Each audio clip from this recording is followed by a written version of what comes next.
everyone, I'm Aashika of class 9th Master Dhyanupuram and I'm going to do a seminar on the topic Euclid's geometry.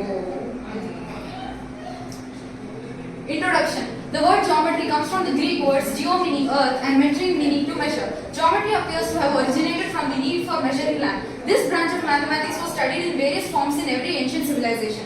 Geometry was being developed and applied everywhere in the world, but in an unsystematic manner. There were a lot of Greek mathematicians like Thales, Pythagoras, who discovered many geometric properties and developed the theory to a great extent.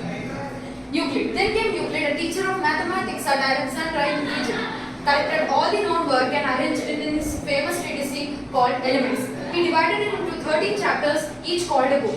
These influenced the whole world's understanding of geometry for generations to come. In this chapter, we will learn about Euclid's reach to geometry and shall try to link it with the present-day geometry.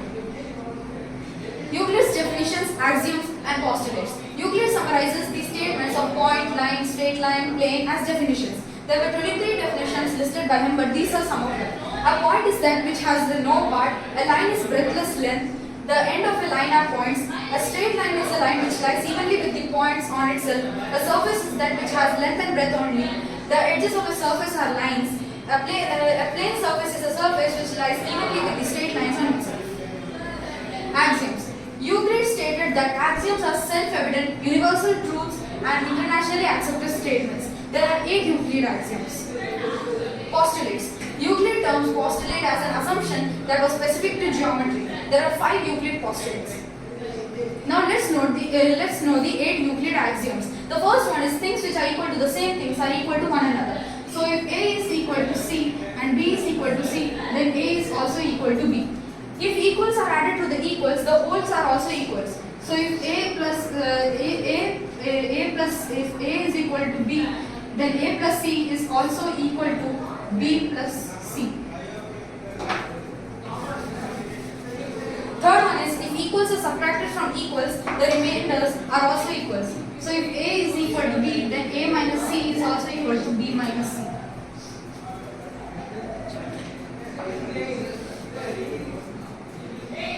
Things which coincide with one another are equal to one another. The whole is greater than the part. Things which are double of the same thing are equal to one another. So if A is equal to B, then 2A is also equal to 2B. Things which are half of the same thing are equal to one another. So if A is equal to B, then A by 2 is equal to B by 2. If the first thing is greater than the second thing and the second thing is greater than the third thing, then the first thing is greater than the third thing. So if A is greater than the second thing B, and if B is greater than the third thing C, then A is also greater than the C, which is the A is the first thing and C is the third thing.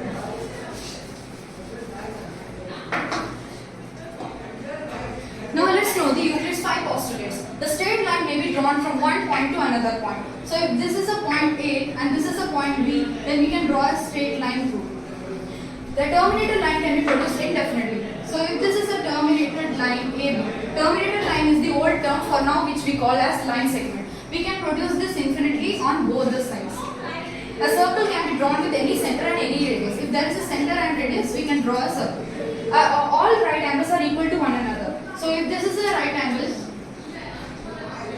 X, Y, Z, and this is a right angle, A, B, C, then both are equal because right angles are always 90 degrees.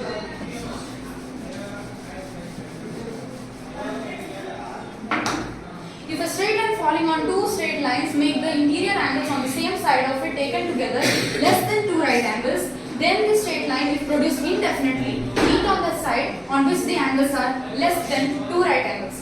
Equivalent version of Euclid's 5th postulate. For a given line L, for a point P not lying on L, there exists a unique line M which passes through P parallel to L. These are some example questions. If A, B and C are 3 points on a line, if A, B and C are 3 points on a line, and B lies between A and C, then prove that AB plus BC is equal to AC. So according to Euclid's axioms, we can say that a whole is greater than the part. So this AB is a part and BC is a part and they coincide with AC. So A plus B AB plus BC is equal to AC.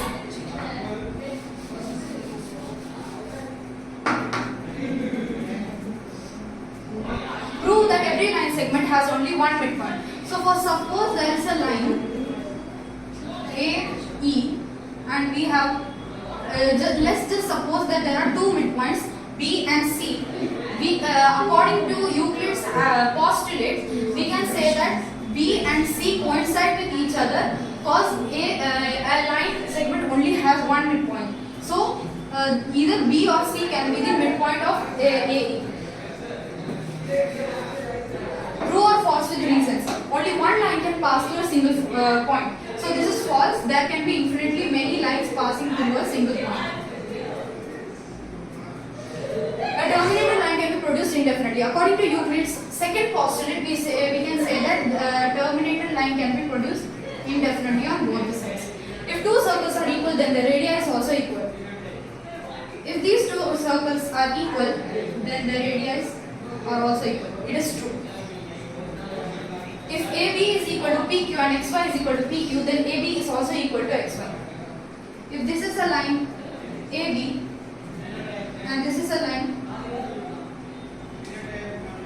PQ and if this is a line XY. If AB is equal to PQ and XY is equal to PQ, then AB is equal to XY due to the Euclid's first axiom, which is things which are equal to the same things which are equal to one another.